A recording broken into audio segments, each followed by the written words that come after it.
పర్యాటక శాఖ మంత్రి రోజా మేడం ఈసారి గెలవనికే ప్రచారం గట్టిగానే చేస్తుంది పోర్రి. అయితే మంత్రి మేడం గింతగానం కష్టపడుతుంది అని కనికరం సుత లేకుండా అలా సొంత నియోజకవర్గ పోలే చూడుర్రి మంత్రి మేడంను ఎట్లా అడ్డుకున్నారో.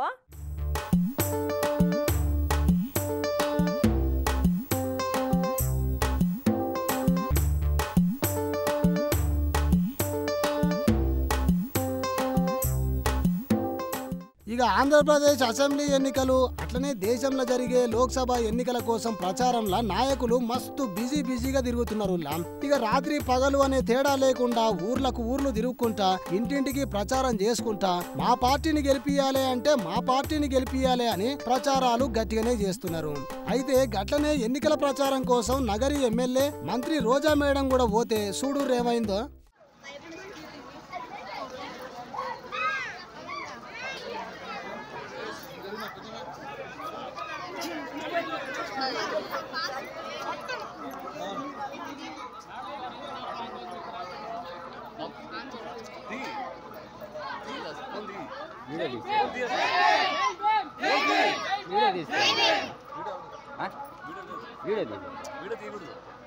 వీడియో తీస్తే మరి వచ్చిన దానికి తీసుకోవచ్చు.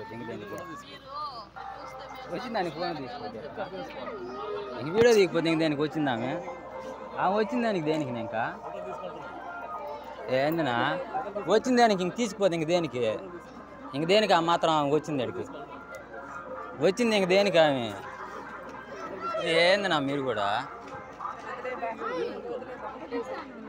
ఇక ఇట్లా రోడ్డుకు అడ్డంగా నిలబడి ఆమె కారును అడ్డగించిర్రబ్బా. పుత్తూరు మండలంలో ఉన్న ఎస్బీఐ పురంలోని ఎస్సీ కాలనీ జనాలు ఇక ఇచ్చిన హామీలు అమలు చేయకుండా 5 ఏళ్లకెళ్లి మోసం చేసిర్రు అనుకుంటా రోజా మేడంకు వ్యతిరేకంగా నినాదాలు చేసిర్రు.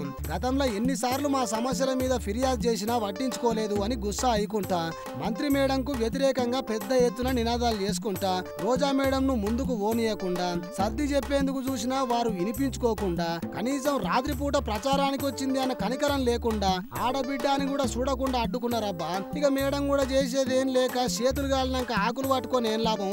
ఇన్ని దినాలు కనీసం వాళ్ళకు పని చేసి పెట్టకున్నా వాళ్ళ మాటలు ఇని ఉంటే ఇప్పుడు వాళ్ళు కూడా నా మాట ఇందురు అనుకుంటా అక్కడితోని ప్రచారం బంద్ చేసి ఇంటికి పోయి వండుకుందబ్బా మంత్రి మేడము.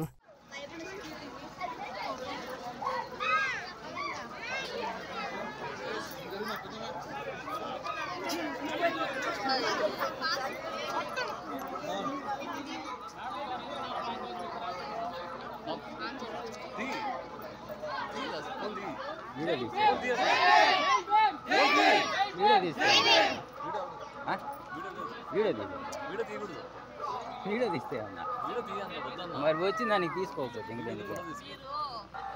వచ్చిన దానికి ఫోన్ తీసుకోవచ్చు. ఇంక వీడియో తీయకపోతే ఇంక దానికి వచ్చిందామె వచ్చిన దానికి దేనికి ఇంకా ఏందనా వచ్చిన దానికి ఇంక తీసిపోతే ఇంక దేనికి ఆ మాత్రం వచ్చింది అడిగి వచ్చింది ఇంక దేనికి ఆమె ఏందనా మీరు కూడా.